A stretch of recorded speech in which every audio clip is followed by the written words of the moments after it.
அறிந்து தேவர்களைப் போல இருப்பீர்கள் என்று தேவன் அறிவார் என்று சர்ப்பம் ஸ்திரீனிட்ட சொல்லுது.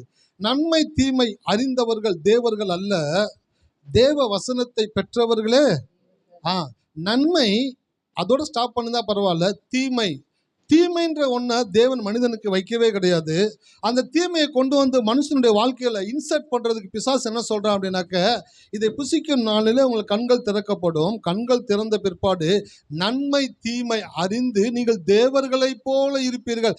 தேவர்கள் என்றால் யார் என்றால் தேவனை பிரதிபலிக்கிறவர்கள் தேவர்கள். அப்படி தேவனை பிரதிபலிக்கிற தேவர்களிடத்திலே தீமை இருக்க வேண்டிய அவசியம் கிடையாது, நன்மை மாத்திரமே இருக்க வேண்டியதாக இருக்கிறது. அதனாலதான் இயேசு இந்த பூமியில வாழ்ந்த பொழுது சொன்னாரு, தேவ வசனத்தை பெற்றவர்கள் தேவர்கள் என்று அவர் சொல்லி இருக்க வேத வாக்கியமும் தவறாததா இருக்க. அப்படின்னாக்க யார் தேவர்கள்? நன்மை தீமை அறிந்தவர்கள் தேவர்கள் அல்ல, தேவ வசனத்தை பெற்றவர்கள் தான் தேவர்கள். ஸோ தேவ வசனத்தை பெற்றவர்கள் தேவர்கள் அப்படின்னாக்க, ஒரு 100 ரூபாய் 150 ரூபா கொடுத்து ஒரு பைபிள் வாங்கிட்டா அவங்க தேவர்கள் ஆயிடுவாங்களா? அவங்க கிடையாது தேவர்கள். தேவ வசனத்தை எவர்கள் உள்வாங்குகிறார்களோ, அதான் சொன்ன பார்த்தீங்களா, பிரசங்கிக்கும் பொழுது சில வார்த்தை டிராவல் பண்ணும்போதே கீழே விழுந்துருது, சில வார்த்தை உள்ளுக்குள்ளே போய் வேஸ்ட் ஆகிடுது, சில வார்த்தை உள்ளுக்குள்ளே போக மாட்டேங்குது, சில பேருக்குள்ள மட்டும்தான் வார்த்தை உள்ள டிராவல் பண்ணி இதயத்திற்கு போய் நின்று அது பலன் கொடுக்கக்கூடியதாக இருக்கிறது. அப்போ கடவுளுடைய வார்த்தை உள்ளுக்குள்ள போய் தங்கி இருந்தால் மாத்திரமே அது உங்களுடைய வாழ்க்கையில பலன் கொடுக்கக்கூடியதாக இருக்கிறது. அப்ப தேவர்கள் அப்படின்னாக்கா தேவ வசனத்தை பெற்றவர்கள் தேவர்கள். இந்த வசனம் என்ன பண்ணுது?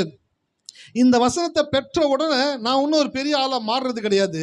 ஆனா இந்த வசனத்துக்குள்ள ஒரு ஆற்றலை கடவுள் வைத்திருக்கிறார். அது என்ன பண்ணுதுனாக்க, என்னைய ஒரு பெரிய நபராய் மாற்றக்கூடியதாக இருக்கிறது. என்னுடைய குணாதிசயங்களை மாற்றுகிறது, என்னுடைய எண்ணங்களை மாற்றுகிறது, என்னை தேவனுடைய குணத்தை உடையவனாய் மாற்றுகிறது. அதெல்லாம் மாற மாறதான் ஆசீர்வாதம் வாழ்க்கையில சேரக்கூடியதாக இருக்கிறது. ஹல்லேலூயா. எத்தனை பேர் இருக்கிறீங்க? ஆமா, கடவுள் ஆசீர்வாதத்தை ஏதோ வந்துட்டீங்களே அப்படின்னு கொடுக்கிறவர் கிடையாது. ஆசீர்வாதம் என்பது பரிசுத்தமானது. ஹல்லேலூயா. பரிசுத்தமானது யார்கிட்ட கொடுப்பாங்க? தகுதியானவர்கள்ட்ட தான் பரிசுத்தமானதை கொடுப்பாங்க. சின்ன குழந்தை கையில் போயிட்டு வெள்ளை சட்டையை அயன் பண்ணி அவங்க அப்பா அந்த குழந்தைகிட்ட கொடுத்து கொண்டு அப்பாட்டு கொடு அப்படின்னு வச்சுங்களேன், அந்த குழந்தை கீழே போட்டு உரசிட்டே போகும். அப்பா கிட்ட போகிறதுக்குள்ள வெள்ளை சட்டை கலர் சட்டை ஆகிடும். அப்போ பரிசுத்தமானது யார்கிட்ட கொடுப்பாரு? ஆசீர்வாதம்ன்றது பரிசுத்தமானது. யார்கிட்ட கடவுள் கொடுப்பாரு? யார் தேவனுடைய வார்த்தையின்படி தங்களை பரிசுத்தமாக்கி கொள்ளுகிறார்களோ அவர்கள் மேல் தேவனுடைய ஆசீர்வாதம் இறங்கக்கூடியதாக இருக்கிறது. அதான் சொல்றாரு, இன்று உங்களை பரிசுத்தம் பண்ணி கொள்ளுங்கள், நாளை உங்கள் நடுவில் கர்த்தர் பரிசுத்தம் பண்ணணும். வார்த்தையை கொண்டு உங்களை பரிசுத்தமாக்கிக்கிட்டே இருக்க ஆசீர்வாதம் உங்களை தேடி வரக்கூடியதாக இருக்கிறது. ஸோ இந்த வாக்குத்தத்தத்தின்படியே கர்த்தர் உங்களை ஆசீர்வதிப்பாராக. எடுத்து வாசிக்கலாம். நான் எப்பொழுதும் பார்க்கிற செய்தி சங்கீதம் 103:5. நன்மையினால் உன் வாயை திருப்தியாக்குகிறார், கழுகுக்கு சமானமாய் உன் வயது திரும்ப பால வயது போல் ஆகிறது. கழுகுக்கு சமானமாய் உன் வயது திரும்ப வாழ வயது போல் ஆகிறது. இந்த வார்த்தையை சொல்லிக்கிட்டே இருக்கிறவங்களுடைய லைஃப்ல பார்த்தீங்கன்னாக்க எல்லாவற்றையும் தேவன் ரினியூ பண்ணக்கூடியவராக இருக்கிறாரு. போன வாரம் சொன்னேன், யாரெல்லாம் தங்களை புதுப்பித்துக் கொள்ளுகிறார்களோ அவர்கள் தங்களுடைய புதிய வாழ்க்கைக்கு தயாராகிறார்கள். ரெண்டாவது, புதிய வாழ்க்கைக்கு தயாராகிறவர்கள் தங்களை என்ன பண்ணணும்னாக்கா ரினியூ பண்ணிக்கணுமா. அப்படின்னாக்க கடவுளுடைய வார்த்தையை சொல்ல சொல்ல நீங்கள் ரினியூ ஆகிக்கிட்டே இருப்பீங்க. ஒரு சட்டை அழுக்காயிருச்சு, அந்த சட்டையை வாஷிங் மிஷினில் போட்டு துவைச்சி எடுத்துட்டீங்க, எடுத்த பிறப்பு அந்த சட்டையை பார்க்குறீங்க, அப்படியும் காலர் அழுக்கு இருக்குது. இப்போ என்ன பண்ணுவீங்க? திருப்பி வாஷிங் மிஷின்லேயே போடுவீங்களா, இல்லை ப்ரஷ்ஷை வச்சு தேய்ப்பீங்களா? ப்ரஷ்ஷை வச்சு நல்லா தேய்க்கிறீங்க, தேய்ச்சி விட்டு திருப்பி பார்க்குறீங்க, அழுக்கு போயிடுச்சு. இப்போ அதே போல தான் கடவுளுடைய வார்த்தையை சொல்ல சொல்ல என்ன நடக்குதுனாக்க, உங்களுக்குள்ள உங்களை அறியாமல் இருக்கக்கூடிய சந்தேகம், அவநம்பிக்கை, பயம், திகில், நடுக்கம், இதையெல்லாம் தேவனுடைய வார்த்தையை சொல்ல சொல்ல சொல்ல அது உங்களை விட்டு மெல்ல மெல்ல மெல்ல அது நகலக்கூடியதாக இருக்கிறது. அதனால கடவுளுடைய வார்த்தையை சொல்லணும்னு சொன்னேன். ஆங்கிலத்தில் ஒரு வார்த்தை எழுதியிருந்தேன், அது தமிழில் சரியாக வரல எனக்கு. Confusing the word of God is honouring the God of word அப்படின்வாங்க ஆங்கிலத்தில். Confusing the word of God is honouring the God of word. தேவனுடைய வார்த்தையை சொல்லிக்கொண்டே இருக்கிறவர்கள் வார்த்தையின் தேவனை மகிமைப்படுத்தி கொண்டே இருக்கிறார்கள். ஏன் வசனத்தை சொல்லணும்? கடவுளுக்கு ரொம்ப பிடிச்சது வசனம். ஹல்லேலூயா. கடவுளுக்கு ரொம்ப பிடிச்சது அவன் கடவுளுக்கு என்ன ரொம்ப பிடிக்கும் அப்படின்னாக்கா அவருடைய வார்த்தை தான் கடவுளுக்கு ரொம்ப பிடிக்கும். அப்போ அந்த வார்த்தையை ஒரு மனுஷன் சொல்லிக்கிட்டே இருக்கும் பொழுது என்ன நடக்குதுனாக்க அவன் தேவனுக்கு பிரியமானவனாய் மாற்றப்படுகிறான். அவன் தேவனை புகழுகிறவனாக இருக்கிறான். கடவுள் சொன்னார், ஜபத்தில் வசனம் அதிகமாக இருக்கணும், வசனிப்பு குறைவாக இருக்கணும். ஆனால் நம்மள்ட்ட அப்படியே உள்டாவாக இருக்கும். ஜபத்தில் போனீங்கன்னாக்க வசனிப்பு ஜாஸ்தி இருக்கும், வசனம் கம்மியாக இருக்கும். ஆரோக்கியமான வாழ்க்கைக்கு என்ன சொல்கிறாங்கனாக்க காய்கறிகள் அதிகமாக எடுத்துக்கோங்க, அரிசியை கொஞ்சம் எடுத்துக்கோங்க. யாராச்சும் கேட்குறீங்களா? தட்டு எப்படி டிசைன் பண்ணியிருக்கான், பெரிய இடம் சாப்பாடு போடுறதுக்கு, காய்கறி வைக்கிறதுக்கு சின்ன சின்ன இடம் வச்சிருக்கிறான், ஊறுகாய் வைக்கிறதுக்கு தவுளோண்டு இடம் கொடுத்துருக்குறான். ஏன்னா போதும், அந்த ஊறுகாய் வச்சா போதும். அப்போ என்ன சொல்கிறான், அவங்கள மைண்ட் அளவில் என்ன செட் பண்ணுறானாக்க சாப்பாடு நிறைய சாப்பிடு, காய்கறியை கொஞ்சம் எடுத்துக்கும். அதே போல் ஜபத்துக்குள்ளே போகணுன்னு என்ன பண்ணுறாங்கனாக்க ஓன்னு அழுது கண்ணீர் விட்டு எல்லா பிரச்சனையும் கடவுள்கிட்ட சொல்லி அப்படியே வேர்வை சிந்தி, ஆண்டவரே சோத்திரப்பா, இந்த வாக்குத்தத்தத்தின்படியே நீ ஆசீர்வதிக்கிறதற்காய் நன்றி ஆண்டவரே. ஆளை பார்த்தாக்க ஆரோக்கியம் இல்லாத ஆளவே இருக்கிறாங்க, ஜெபிச்சும் ஆரோக்கியம் இல்லாமல் இருக்கிறாங்க. ஏன் தெரியுங்களா?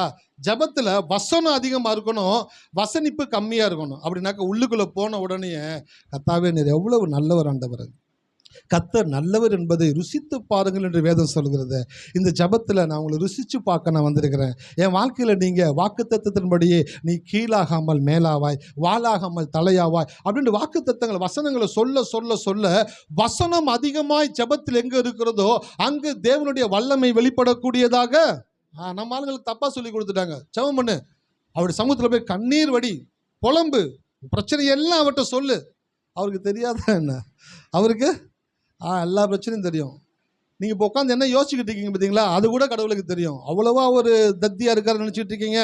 என்னப்பா பிரச்சனையா? ஐயோ நம்மா நீ இப்போ சொல்கிறேம்மா, நேற்றே சொல்லியிருந்தேன்னா கொஞ்சம் ஏதாச்சும் ஆக்ஷன் எடுத்துருக்கலாமே. அப்படியே சொல்லுவார், என் உட்காருதலையும் என் எழுந்திருக்குதலையும் நீர் அறிந்திருக்கிறீர், என் வாயிலே சொல் பிறவாததற்கு முன்பே அவைகள் எல்லாம் உமக்கு தெரியும், எல்லாவற்றையும் தெரிந்த தேவனை ஆராதிக்கிறீர்கள். அப்போ உள்ளுக்குள்ளே ஜபத்துக்குள்ளே போகும் பொழுது ஒரு பெரிய மகிழ்ச்சியோடு உள்ளே போகணும். நிறைய பேர் தப்பாக சொல்லிட்டாங்க, ஜபத்துக்குள்ளே போகும் பொழுது கண்ணீரோடு விதைக்கிறவன் கம்பீரத்தோடு அறுப்பான். அப்படின்னா அழுதுகிட்டே ஜபத்துக்கு போகிறது. ஜபத்துக்குள்ளே போகும்போது சந்தோஷமாக போங்க. ஏன் தெரியுங்களா?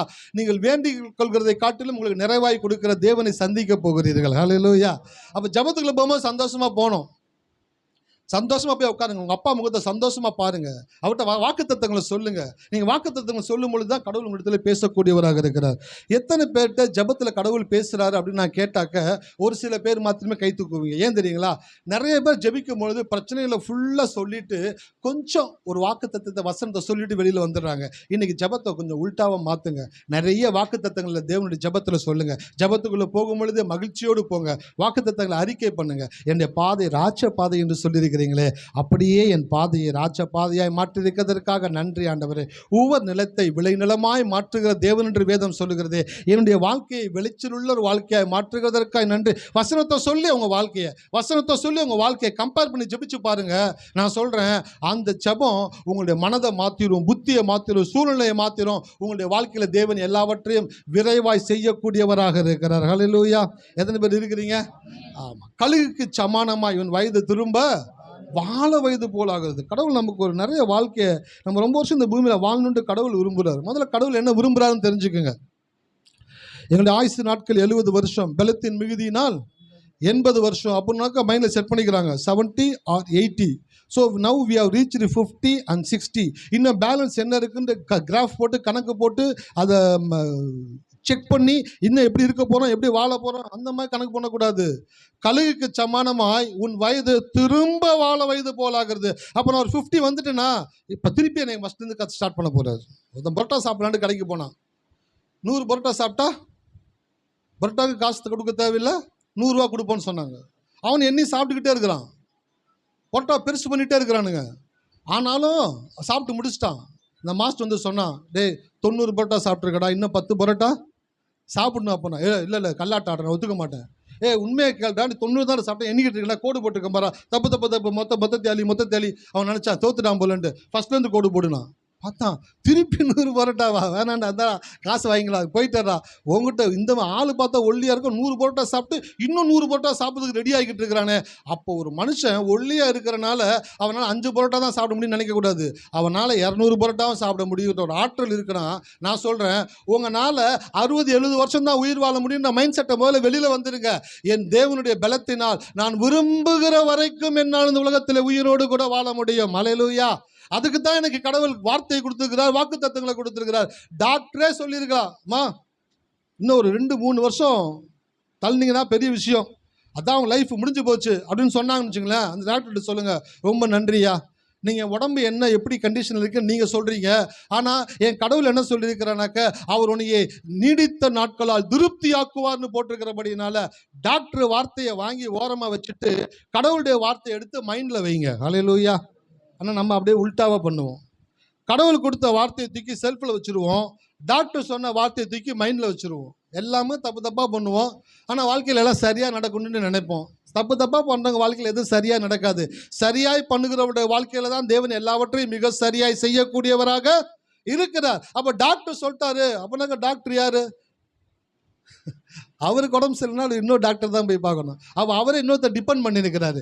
ஒருத்தர் இன்னொருத்தர் டிபெண்ட் பண்ணி இருக்கிறவங்களுடைய வார்த்தையை பெருசாக டிபெண்ட் பண்ணியிருக்காதீங்க. யாரையுமே டிபெண்ட் பண்ணாமல் இருக்கிறார் பாருங்க கடவுள். அவருடைய வார்த்தையை எப்போ டிபெண்ட் பண்ணியிருக்கிறீங்களோ அப்போ தான் அவங்க வாழ்க்கையில் சக்ஸஸை தேவன் கொடுக்கக்கூடியவராக இருக்கிறார். அல்லேலூயா. எத்தனை பேர் இருக்கீங்க? அப்போ கழுகுக்கு சமானமாய் உன் வயது திரும்ப வாழ வயது போலாகிறது ஆசைப்படுங்க. போன வாரத்தில் அப்படியே ஜோம் பண்ணிட்டு இருந்தேன், பைபிள் வச்சுட்டு இருக்கும் பொழுது, when you are praying with your big God, use big words. அப்படின்னாக்க உன் மிகப்பெரிய தேவனிடத்தில் நீ ஜெபிக்கும் பொழுது மிகப்பெரிய வார்த்தைகளை சொல்லி ஜெபிக்க பழகிக்கொள். அவர் மிகப்பெரிய தேவன், அவரால் செய்ய முடியாத அதிசயமான காரியம். அப்ப அவர்கிட்ட போய் ஜெபிக்கும் பொழுது, இன்னைக்கு எனக்கு ஏதாச்சும் பார்த்து பண்ணுங்க, நாளைக்கு ஏதாச்சும் ஹெல்ப் பண்ணுங்க, 10 ரூபான்ற இடத்துல ஒரு 2 ரூபா வச்சு கொடுங்க ஆண்டவரே அப்படின்னு போய் கேட்டு அவர் அசிங்கப்படுத்தக்கூடாது.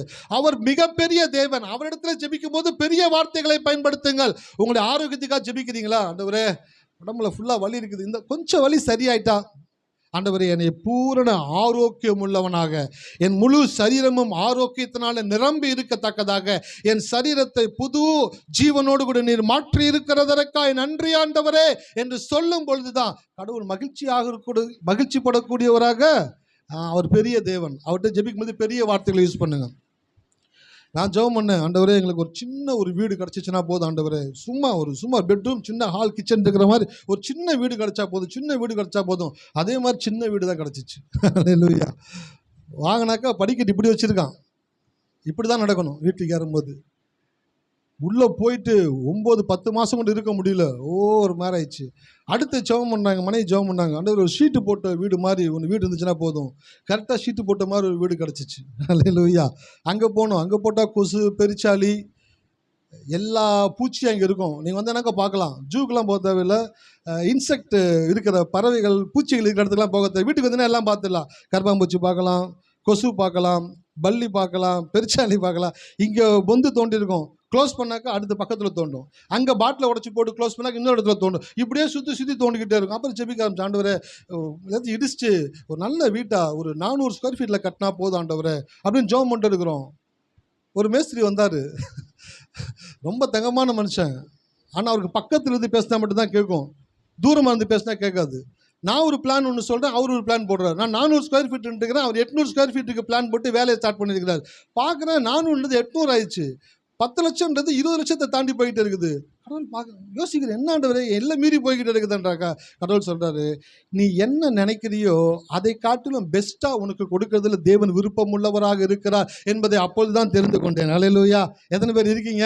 அப்போ தான் ஜனிச்சேன், இவர்கிட்ட கேட்கும் பொழுது பெருசாக கேட்கணும், ஏன்னா இவர் பெரிய தேவன். உங்கள் வாழ்க்கையில் நீங்கள் ஒன்று கற்றுக் கொடுக்குறேன். வீட்டுக்கு போய் ஜெபம் பண்ணும்போது உட்காந்து ஜெபம் பண்ணுங்க, ஆண்டவரே பெரிய காரியங்கள் என் வாழ்க்கையில் செய்கிறதற்காய் நன்றி, நம் பரிபூர்ணமான சுகத்தை கொடுக்கிறதற்காய் நன்றி, பள்ளியில் கல்லூரியில் என்னை முதல் மாணவனாக வர செய்ததற்காய் நன்றி. அப்படி சொல்லி ஜெபம் பண்ணுங்க, அதை தேவன் விரும்பக்கூடியவராக இருக்கிறார். ஸோ கழுகுக்கு சமானமாக இவன் வயது திரும்ப வாழ வயது போல் ஆகுறது என்ற வார்த்தையினுடைய 5வது பாயிண்ட்டுக்கு இன்றைக்கி வந்திருக்கிறோம். என்னன்னாக்க, கழுகு புது வாழ்க்கைக்கு தனித்து காத்திருக்கக்கூடியதாக இருக்கிறதா. 4 காரியங்கள் உங்களுக்கு காண்பிச்சு கொடுத்தேன். ஒன்று, கழுகு அதிக உயரத்தில் பறக்கும், கூர்மையானதை பார்க்கும், உயிருள்ள உணவை வேட்டையாடி புசிக்கும், தன்னை புதுப்பித்து கொண்டே இருக்கும். ஐந்தாவது, இந்த 4 ப்ராசஸ்குள்ளே போகிற கழுகு ஐந்தாவது மறுபடியும் தன் வாழ்க்கையை புதுப்பித்து கொண்டு இன்னும் 40-50 ஆண்டுகள் வாழ்வதற்கு தயார்படுத்தி கொள்வதற்காக என்ன பண்ணுனாக்க, தனிமையான இடத்துல போய் உட்கார்ந்து கொண்டு தன்னுடைய மூக்கினாலும் நகத்தினாலும் தன்னுடைய சிறகுகள் இருக்கக்கூடிய இறகுகளை பிச்சு பிச்சு பிச்சு பிச்சு ஃபுல்லாத்தையும் எடுத்துட்டு அந்த நகத்தை என்ன பண்ணுனாக்க பாறையில் அப்படியே சுரண்டி உடைச்சிட்டு இந்த அதில் இருக்கிற அழகான மூக்கு இருக்குது பார்த்தீங்களா, அதுதான் அதனுடைய பவரை. அதையும் அதுவே உடைச்சி எல்லாவற்றையும் என்ன சொல்லுவாங்கனாக்க ரப்பீஷ் மாதிரி ஆக்கிட்டு உடைச்சி தள்ளிட்டு ஒரு இடத்துல போய் உட்காந்து தன்னை காத்திருக்குமா. எதுக்கு காத்திருக்கும் அப்படின்னாக்க, மறுபடியுமா அதனுடைய மூக்கு வளரும், நகம் வளரும், அதனுடைய இறகுகள் வளரும். அதெல்லாம் வளர்ந்து வரும் பொழுது அது என்ன பண்ணுனாக்க, 40 வருஷம் 50 வருஷம் வாழ்ந்த கழுகு இன்னும் 50 வருஷம் வாழ்வதற்கான ஒரு வாழ்வை தேவன் மறுபடியுமா அந்த கழுகுக்கு கொடுக்கக்கூடியவராக இருக்கிறார். ஹல்லேலூயா. பாருங்க, பறவைகள்லேயே மரணத்தை ஜெயித்து வாழ்கிற பறவை எந்த பறவைங்க? கழுகு மாத்திரம்தான். காக்காலாம் வயசாச்சுன்னா செத்து போயிடும். ஏன் இந்த கழுகு மறுபடியும் வாழ ஆசைப்படுதுனாக்க, அதற்குள்ளேயே கடவுள் அந்த நேச்சரை வச்சிருக்கிறார். ஹல்லேலூயா. எத்தனை பேர் இருக்கீங்க? ஆமாம், உங்களுக்குள்ள ஒரு நேச்சர் இருக்கணும். நீங்கள் என்னன்னு தெரிஞ்சுக்கணும். முதல்ல, நான் யார்? நான் கடவுளுடைய பிள்ளை. நான் அல்பாயுசில் போகிறவன் கிடையாது, நான் ஆக்சிடெண்ட்டில் போகிறவன் கிடையாது, நான் கடனில் போகிறவன் கிடையாது, நான் வியாதியில் போகிறவன் கிடையாது. நான் கடவுளுடைய ஆசீர்வாதத்தில் வாழ்ந்து பல வருடங்கள் இந்த உலகத்தில் இருந்து கர்த்தர் நல்லவர் என்பதை இந்த உலகத்திற்கு சொல்ல வேண்டிய மிகப்பெரிய பொறுப்பை தேவன் என் மேல் வைத்திருக்கிறபடியினாலே நான் அநேக வருடங்கள் இந்த பூமியில வாழக்கூடியவன் என்ற அந்த ஒரு இன்ஜெக்ஷனை சபையில மட்டும்தான் போடுவோம். ஹல்லேலூயா. எத்தனை பேர் இருக்கீங்க? சபைக்கு வந்தீங்கன்னா மட்டும்தான் ஜீவனுக்குரிய இன்ஜெக்ஷனை போடுவோம். வெளியில போனீங்கன்னா மரணத்துக்குரிய இன்ஜெக்ஷனை தான் போடுவாங்க. என்ன, இந்த வியாதின்னு கேள்விப்பட்டுனாமே. ஆமா, எங்கள் வீட்டாண்ட ஒரு அக்காவுக்கு அந்த மாதிரி தான் வந்துச்சு. 3 வருஷம் அந்த அக்கா படாத பாடுபட்டாங்க. அப்புறம் 3 வருஷத்துக்கு அவங்களால தாங்க முடியல. அவங்க அப்புறம் இறந்து போயிட்டாங்க. மரணத்துக்குரிய இன்ஜெக்ஷனை உள்ளே ஏற்றுறாங்க. டாக்டர்கிட்ட போகிறீங்க, டாக்டர் செக் பண்ணுறாரு. என்னம்மா இவ்வளோ மோசமாக இருக்குதும்மா? எனக்கு தெரிஞ்ச ஒரு டாக்டர் இருக்கிறாரு, அவர்கிட்ட போனீங்கன்னு வச்சுக்கோங்களேன், உங்களுக்கு எதுவுமே இல்லைனாக்கா சோகமாக இருப்பார் மூஞ்சி வச்சுக்கிட்டு. உங்களுக்கு ஏதாச்சும் இருக்குன்னா சந்தோஷமாக இருப்பார். அவர் செக் பண்ணி பார்த்துட்டு, பரவாயில்லையே, சுகர் நிறையா இருக்குது, வெல்கம் டு சுகர் ஃபேமிலி. சப்பு சப்பு சப்புன்னு அடிக்கலாம் போல இருக்கும். ஒரு பேஷண்ட்டு வருத்தத்தில் உட்காந்துருக்குறாங்க, இவன் சிரிப்பு. ஏன்னாக்கா வருமானம் கல்லாய் கட்ட போகிறாரு. இதுக்கப்புறம் என்னம்மா எல்லாம் நார்மலாக தான் இருக்குது, ஒரு வாரம் மாத்திரை போட்டு சரியாக இருப்போம். சலிப்பாக அப்படியே அவங்க அப்பா வீட்டிலேருந்து சொத்தை எடுத்துகிட்டு போயிட்டாங்க. அப்படியே சலிப்பாக இருப்பார். என்ன, ஒரு மருத்துவர் ஒருத்தர் நல்லா இருக்கிறனாக்கா சந்தோஷப்படணும். ஆனால் அவன் எப்படிப்பட்டவனாக்கா, உங்களுக்கு ஏதாச்சும் இருக்குனாக்கா சந்தோஷப்படுவார். ஏன் அப்படின்னாக்கா, உங்கள் மூலமாக வருமானத்தை ஈட்டுவதற்காக. ஹல்லேலூயா. எத்தனை பேர் இருக்கீங்க? ஆனால் கடவுளுடைய சமூகத்தில் எப்போ வந்தாலும் அவர் சொல்லுவார், அவரே உனக்கு ஜீவனும் தீர்க்காயுசுமாக இருக்கிறார். அந்த வார்த்தையை சொல்லும் பொழுதே வாயில் ஒரே மகிழ்ச்சி உண்டாகுது. எல்லாரும் சொல்லுங்களேன், அவரே எனக்கு ஜீவனும் தீர்க்காயுசுமாக இருக்கிறார். ஆமென். தீர்க்காயுசு நடந்துறீங்களா? கண்ணு அப்படியே மங்கி நடக்க முடியாமல் 4 பேர் தூக்கிட்டு போகிற மாதிரி இருக்குது, அதில் தீர்க்காயுசுனாக்க நீங்கள் விருப்பப்பட்டதெல்லாம் இந்த உலகத்தில் செஞ்சு முடிச்சு, நீங்கள் அனுபவிக்க வேண்டியதெல்லாம் அனுபவிச்சு, எல்லாம் திருப்தியாகி சாட்டிஸ்ஃபை ஆகி உங்கள் இருதயம் சொல்லும், போதுண்டா, வாழ்ந்துட்ட போதுண்டா, இதுக்கப்புறம் கடவுள்கிட்ட போனாலும் மகிழ்ச்சி தாண்டா அப்படின்னு சொல்லி ஓகே ஆண்டவரேன்னு சொல்றீங்க பார்த்தீங்களா, அந்த இடம்தான் திருப்தி உள்ள ஒரு வாழ்க்கையாக இருக்குது. அதை தான் வேதம் தீர்க்காயுசு என்று சொல்லுகிறது. ஹல்லேலூயா. எத்தனை பேர் இருக்கீங்க? அப்போ இந்த மாலை வேளை நான் சொல்கிறேன், வந்திருக்கிற ஒவ்வொருடைய லைஃப்லும் தேவன் தீர்க்காயுசு வச்சிருக்கிறாரு. பயப்படாதீங்க, எதை கொண்டு பயப்படாதீங்க. இன்னும் பல வருஷத்துக்கு இந்த உலகத்தில் நீங்கள் இருப்பீங்க. நீங்கள் எதெல்லாம் மிஸ் பண்ணீங்களோ அதெல்லாம் நீங்கள் அனுபவிப்பீங்க. நீங்கள் ஆசீர்வாதத்தில் வாழுவீங்க. கடவுளுக்கு சாட்சியாக உங்களை தேவன் இருக்கும்படியாக செய்வார். அப்போ அந்த கழுகு என்ன பண்ணுதுனாக்கா, 40 வருஷம் கழித்த பிற்பாடு, 40 வருஷம் உயிர் வாழ்ந்த பிற்பாடு தன்னை புதுப்பித்துக் கொள்வதற்காக தனிமையான இடத்துல போய் உட்காருமா. வீட்டில் டிவி பார்த்துட்டே இருக்கிறேன், சேனல் மாறிக்கிட்டே இருக்கிறேன். ஒவ்வொரு சேனலையும் வருது. 40 வயசு ஆயிடுச்சுனாக்க உங்களுடைய எலும்புகள் எல்லாம் பலவீனப்படும். 40 வயசு ஆயிடுச்சுனாக்க நரம்பு தளர ஆரம்பிக்கும். 40 வயசு ஆயிடுச்சுன்னா யோசித்தேன், இவன் 40 லாக் பண்ணுவாங்க, நான் இப்போ தான் 44 கிட்ட வந்திருக்கிறேன், 40லேயே பிஞ்ச் பண்ணிக்கிட்டே இருக்கிறாங்களே, யாரும் தெரியலன்னு பார்த்தாக்க உலக மருத்துவ ரீதி என்ன சொல்கிறாங்கனாக்க, 40 இயர்ஸ் ஆயிடுச்சுனாலே இன்னைக்கு இருக்கிற வெதர் கண்டிஷன், உணவு, இது எல்லாத்தையும் கால்குலேட் பண்ணி என்ன சொல்கிறாங்கனாக்க 40 வயசு ஆயிடுச்சுனாலே உங்களுக்குள்ளே என்ன ஆயிருனாக்க முடி நிறைக்க ஆரம்பிச்சிடும், பலவீனமாக ஆரம்பிச்சிடும், மூட்டு வலி வர ஆரம்பிச்சிடும், கை கால் வலிக்க ஆரம்பிச்சிடும், பலவீனமாயிருவீங்க, நரம்பு எல்லாத்தையும் சொல்லிக்கிட்டே இருக்கிறாங்க. நான் பைபிள் படிச்சுட்டே இருக்கிறேன்.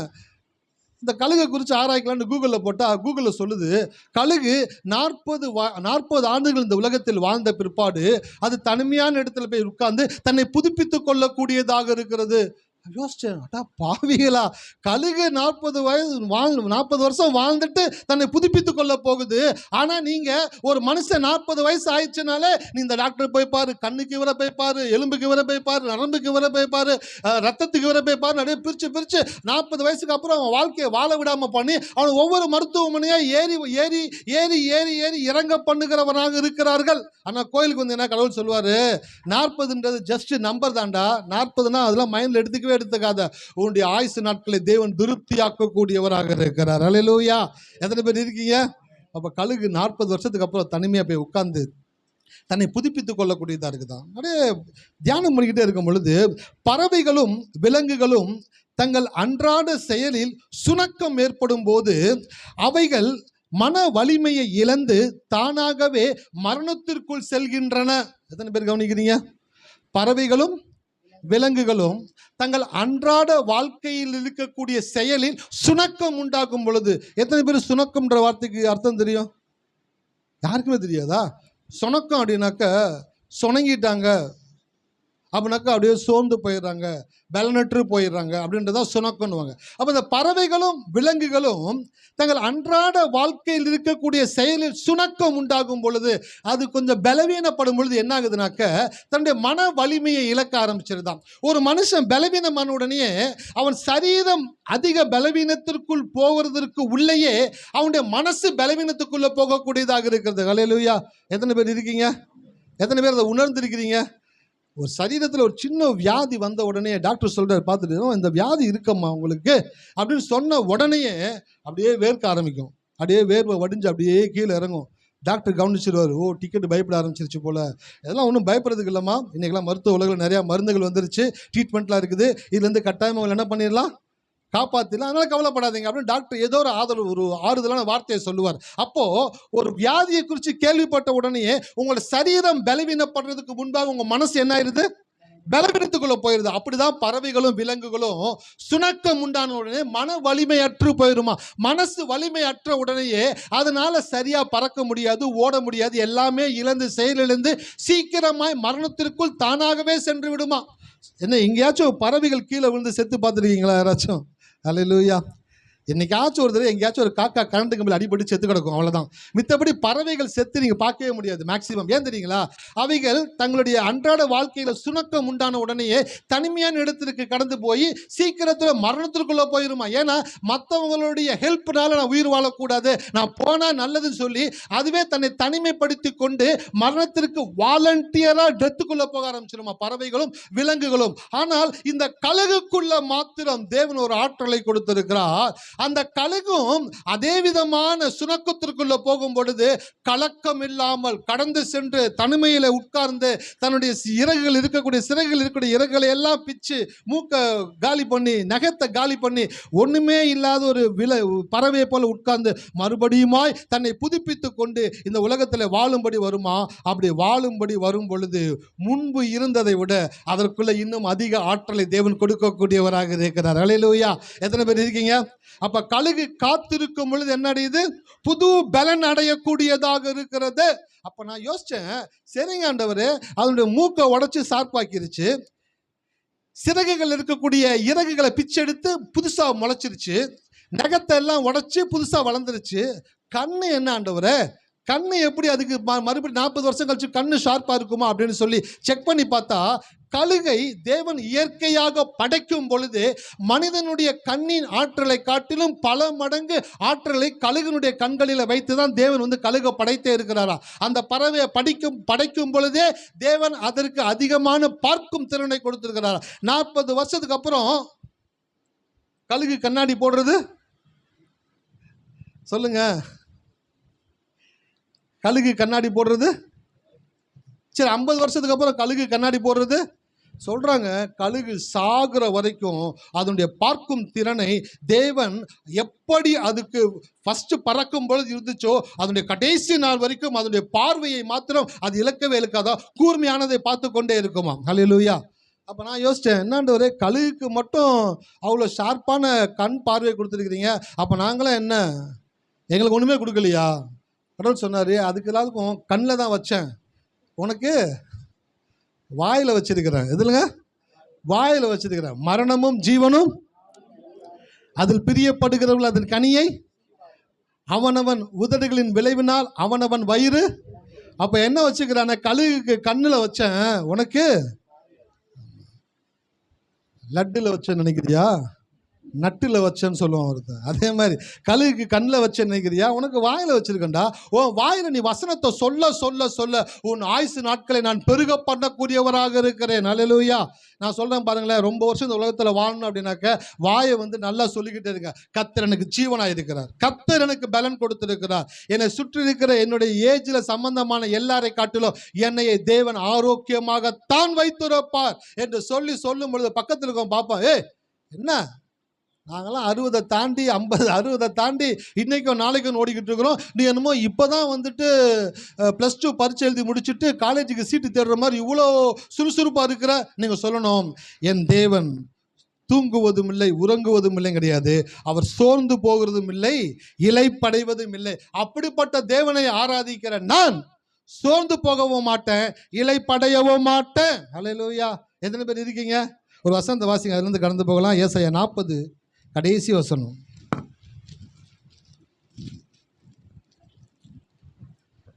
கர்த்தருக்கு காத்திருக்கிறவர்களோ, கர்த்தருக்கு காத்த மேல இருக்கிற வசனத்தை சேர்த்து வாசிக்கலாம். அப்படியே 30ஆம் வசனம். இளைஞர் இளைப்படைந்து 29 வாசிக்கலாம்.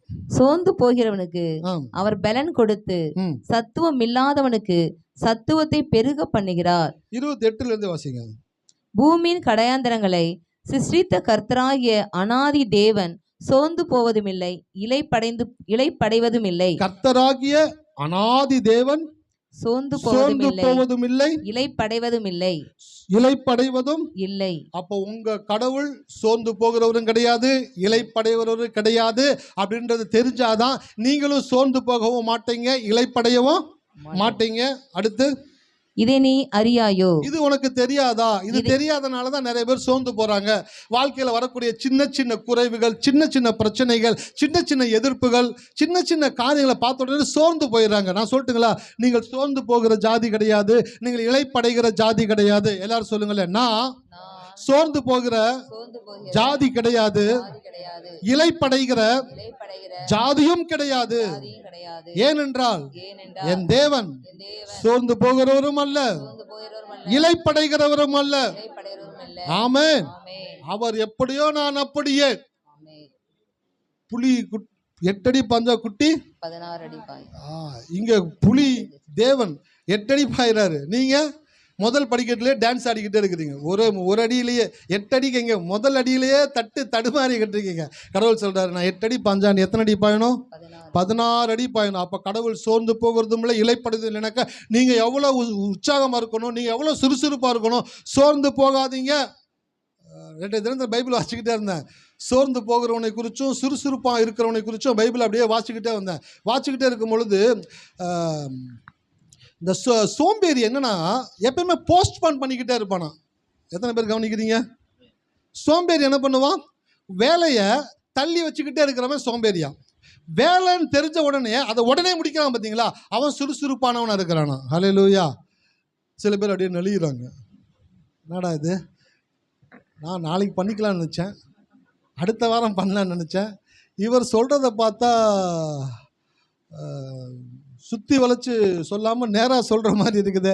எனக்கும் ஒரு மாதிரி சுருக்குன்னு தான் இருந்துச்சு இந்த வசனத்தை அந்த வெளிப்பாடை பெற்றுக்கொள்ளும் பொழுது. சோம்பேறி போஸ்ட்போன் பண்ணிக்கிட்டே இருப்பானா. அப்புறம் பார்த்துக்கலாம், நாளைக்கு பார்த்துக்கலாம், அடுத்த வாரம் பார்த்துக்கலாம், அடுத்த மாதம் பார்த்துக்கலாம், அடுத்த வருஷம் பார்த்துக்கலாம், வருஷமே முடிஞ்சிடும். ஓகே முடிஞ்சு போச்சா, சரி திருப்பி ஃபஸ்ட்லேருந்து. சுறுசுறுப்பாக இருக்கணும், அந்த வேலையை அப்பப்போ முடிச்சுக்கிட்டே இருப்பான். ஹல்லேலூயா. எத்தனை பேர் இருக்கீங்க? உங்கள் லைஃப்பில் ஏதாச்சும் ஒரு சின்ன சின்ன வேலை இருந்துச்சுன்னா அப்படியே டக்கு டக்குன்னு முடிங்க. அப்படின்னு போஸ்ட்போன் பண்ணாதீங்க. போஸ்ட்பான் பண்ணிங்கனாலே உங்களுக்குள்ள ஒரு விதமான சோம்பலின் ஆவி வேலை பார்க்க ஆரம்பிச்சிடும். அந்த சோம்பலின் ஆவி உள்ளே வந்துருச்சுன்னு வச்சுக்கோங்களேன், உங்களை சுறுசுறுப்பாக இருக்கவே விடாது. எப்பயுமே உங்களை ஒரு லேசி பர்சனாக போஸ்டேட் பண்ணிக்கிட்டே இருக்கும். நீங்கள் எப்பயுமே லேசினஸை உணர்ந்துக்கிட்டே இருப்பீங்க. எப்போ நீங்கள் டெலிஜென்ட்டாக இருக்கணும், சுறுசுறுப்பாக இருக்கக்கூடியவங்களா மாறுவீங்க தெரியுங்களா? அந்தந்த வேலையை அந்தந்த டைமில் அப்பப்போ முடிச்சுக்கிட்டே இருக்கிறவங்க சுறுசுறுப்பாய் தேவன் மாற்றிக்கொண்டே இருப்பார். அல்லேலூயா. எத்தனை பேர் இருக்கிறீங்க? அப்போ அடுத்த வசனத்தை வாசிங்க. ஏசாயா 40. இளைஞர் இளைப்படைந்து சோர்ந்து போகிறவனுக்கு அவர் பலன் கொடுத்து சத்துவம் இல்லாதவனுக்கு சத்துவத்தை பெருக பண்ணுகிறார். இளைஞர் இளைப்படைந்து சோர்ந்து போவார்கள், வாலிபரும் இடறி விழுவார்கள். கர்த்தருக்கு காத்திருக்கிறவர்களோ புது பலன் அடைந்து கழுகுகளைப் போல செட்டைகளை அடித்து எழும்புவார்கள். அவர்கள் ஓடினாலும் இளைப்படையார்கள், நடந்தாலும் சோர்ந்து போகார்கள். பாருங்க, கடவுள் சோர்ந்து போகிறது இல்லை, இளைப்படைகிறது இல்லையா? அப்போ ஒரு மனிதன், அவரை நம்புகிற மனிதனும் சோர்ந்து போகாமல் இளைப்படையாமல் இந்த உலகத்தில் வாழணும் அப்படின்னாக்கா அவன் என்ன பண்ணணும் அப்படின்றத இந்த இடத்துல எழுதியிருக்கிறார். ஏசாயா என்ன எழுதுகிறார்? 31வது வசனத்தில், கர்த்தருக்கு காத்திருக்கிறவர்களோ புது பலன் அடைந்து. கழுகுனா என்ன சொன்ன? கழுகு தனிமையில் போய் என்ன பண்ணும்? காத்திருக்குமா. அந்த காத்திருக்கும் பொழுது அதனுடைய உடலில் இருக்கக்கூடிய வளர்ச்சி இன்னும் உத்வேகம் பெறுகிறது, வளர்ச்சி அடைகிறது. அந்த வளர்ச்சியை பெற்றுக்கொண்டு மறுபடியும் ஒரு புதிய வாழ்க்கைக்குள்ளே கடந்து வருகிறதா. அப்போ வேதம் சொல்லுது, கர்த்தருக்கு காத்திருக்கிறவர்களோ புது பலன் அடைந்து. வாழ்க்கையில் எப்போ ஒரு புது பலன், நியூ ஸ்ட்ரென்த் அப்படின்ற ஆங்கிலத்தில் சொல்றாங்க. ஒரு புது பலன் எப்போ ஒரு மனுஷனுக்குள்ள வரும் தெரியுங்களா? ஜிம்முக்கு போய் எக்ஸசைஸ் பண்ணி ஃபுல்லப்ஸ் போட்டு கடலைக்கட்டை சுற்றி வாக்கிங் போய் ஜாக்கிங் போய் இது எல்லாம் பண்ணிங்கன்னா கூட ஒரு புது பலன் வராது. இந்த நியூ ஸ்ட்ரென்த்னு வேதத்தில் சொல்கிறது எதை சொல்லுது அப்படின்னாக்க, நியூ அப்படின்ற வார்த்தை கடவுளுக்கு உரிய ஒரு வார்த்தை. ஹல்லேலூயா. எத்தனை பேர் கவனிக்கிறீங்க? புதுன்ற வார்த்தை யாருக்குரிய வார்த்தை?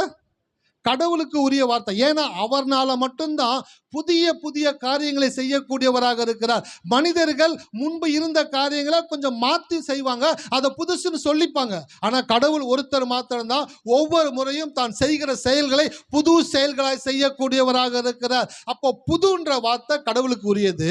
அப்போ புது பலன் அடைவார்கள் அப்படின்னா என்ன அர்த்தம்? கடவுளுக்கு உரிய ஒரு பலனை அடையக்கூடியவர்களாக இருப்பார்கள். யாரு? கடவுளுக்கு காத்திருக்கிறவர்கள். கர்த்தருக்கு காத்திருக்கிறவர்களோ கர்த்தருடைய பலனை அடைவார்கள். அந்த வசனம் அப்படிதான் வந்திருக்கணும். ஆனால் அந்த வசனத்தை எப்படி எழுதியிருக்கிறாங்க அப்படின்னாக்க, கர்த்தருக்கு காத்திருக்கிறவர்கள் புது பலன் அடைவார்கள். அந்த புதுன்ற வார்த்தைக்கு பக்கத்தில் கர்த்தர்னு திருப்பி போட்டுக்குங்க. போட்டுட்டு அந்த வசனத்தை வாசிச்சு பாருங்க. கர்த்தருக்கு காத்திருக்கிறவர்களோ கர்த்தருடைய பலனை அடைவார்கள். அல்லேலூயா. எத்தனை பேர் இருக்கீங்க? பிரசங்கிக்கும் பொழுது எனக்குள்ள மகிழ்ச்சியாக இருக்குது, ரொம்ப எனர்ஜெட்டிக்காக இருக்குது. ஏன் அப்படின்னாக்க, கடவுளுக்காக ஒரு மனுஷன் காத்திருக்கிறான் பார்த்தீங்களா? அந்த காத்திருக்கும் பொழுது அவன் கடவுளுடைய பலனை பெற்றுக்கொள்ளக்கூடியவனாக இருக்கிறான். அப்போ அந்த கடவுளுடைய பலன் அவனுக்குள்ளே வந்துருச்சுனாக்க, எதுக்கு கடவுளுடைய பலன் அவனுக்குள்ளே வருதுனாக்க, அவனையும் இந்த உலகத்திலே தேவன் தன்னை போல செயல்படுவதற்காகத்தான் அந்த பலனை கொடுக்கிறார். எத்தனை பேர் கர்த்தருக்கு காத்திருக்கிறீங்க அப்படின்ட்டு நான் இப்போ கேட்டேன் அப்படின்னாக்க, நிறைய பேர் கை தூக்குவீங்க. ஐயா நான் கர்த்தருக்காய் காத்திருக்கிறேன் ஐயான்னு சொல்லிட்டு. காத்திருக்கிறதுல 2 விதம் இருக்குது. ஒன்று, ஹோட்டலில் போய் ஆர்டர் பண்ணிவிட்டு நீங்கள் ஆர்டர் பண்ண தோசை வர்ற வரைக்கும் காத்திருப்பீங்க. அங்கே எப்படி காத்திருப்பீங்க? ரொம்ப டென்ஷனாக, தோசையை ரவுண்டாக போடுவானா, முக்கோணமாக போடுவானா, இட்லி பொடி போடுவானா, போட மாட்டானா, எண்ணெய் ஊற்றுவானா, ஊற்ற மாட்டானா, நல்லா வெந்திருக்குமா, வேகாதா, டென்ஷனாக இருக்குது. அப்படின்னா யாராச்சும் உட்காந்துருக்கீங்களா ஹோட்டலில்? ஏன்னாக்கா நல்லா இருந்தால் திருப்பி அனுப்பிச்சிடுவீங்க. ஏன்னா இன்னும் நீங்கள் காசு கொடுக்கல. காசு உன் கையில் இருக்கிற வரைக்கும் நீங்கள் ராஜா. ஏன்னா கடவுள் உனக்கு கற்றுக் கொடுத்தாரு. எங்கே போய் ஃபஸ்ட்டு காசை கொடுத்துடாது. காசு உன் கையில் இருக்கிற வரைக்கும் நீ ராஜா. காசு அவன் கைக்கு போயிருச்சு, நீ கூஜா. உங்களை இழுத்தடிப்பான். துணிக்கடையில் போய் துணி வாங்குறீங்க. துணி வாங்கும் போது அக்கா அண்ணன் அடிக்கிறாரு, அக்கா அப்படி இருக்கிறாங்க, தங்கச்சி பார்த்தங்க, இப்படி நல்லா இருக்கீங்களாக்கா, எல்லாம் விசாரிப்பான். நமக்கே உருகும். உன்ட்ட காசை குறைச்சி கூட பேச முடியாதுடா. கேட்குற காசை கொடுத்துருவீங்க. கொடுத்துட்டு வந்துட்டு எடுத்துகிட்டு போகிறீங்க. தம்பி போட்டு பார்த்தோமா, கொஞ்சம் டைட்டாக இருக்கிற அக்கா, கொஞ்சம் நெல்லுங்கக்கா, ஓரமாக நெல்லுங்கக்கா, வரேங்க்கா, வெயிட் பண்ணு. நீங்கள் சொல்லுங்கம்மா. இவங்களுக்கு கொடுத்துட்டே இருப்பான். நீங்கள் தம்பி இருங்கக்கா, கஸ்டமர் இருக்காங்கல்ல. அப்போ நான் யார்? டேய், அவங்க இப்போ கஸ்டமரு, நான் நேற்று கஸ்டமரு. காசை வாங்கி கல்லால் போட்டுட்டு என் கூடலாம் நீங்களாம் வந்தீங்கன்னு வச்சுக்கிங்களேன். என் ஒய்ஃபெலாம் என் கூட வந்தாங்கன்னாக்கா, ஏன்பா சண்டை போடுறேன் கிடையாது, நியாயமாக இரு. நான் வாங்கிட்டு போனேன், சரியில்லை, திருப்பி கொண்டு வந்துருக்கிறேன், எனக்கு வாங்கி என்னென்னு மாற்றி கொடு, அதனுடைய பொறுப்பு. ஓரமாக நில்லுங்க, வெயிட் பண்ணுங்க, நாளைக்கு வாங்க, கடை சாத்துற நேரமாச்சு. நான் புதுசாக வாங்க வந்தால் கடை சாத்தா திறந்து வச்சு கொடுக்குறேன், நான் உள்ளே போனோடனே கடை சாத்திட்டு பூட்டு போறியா?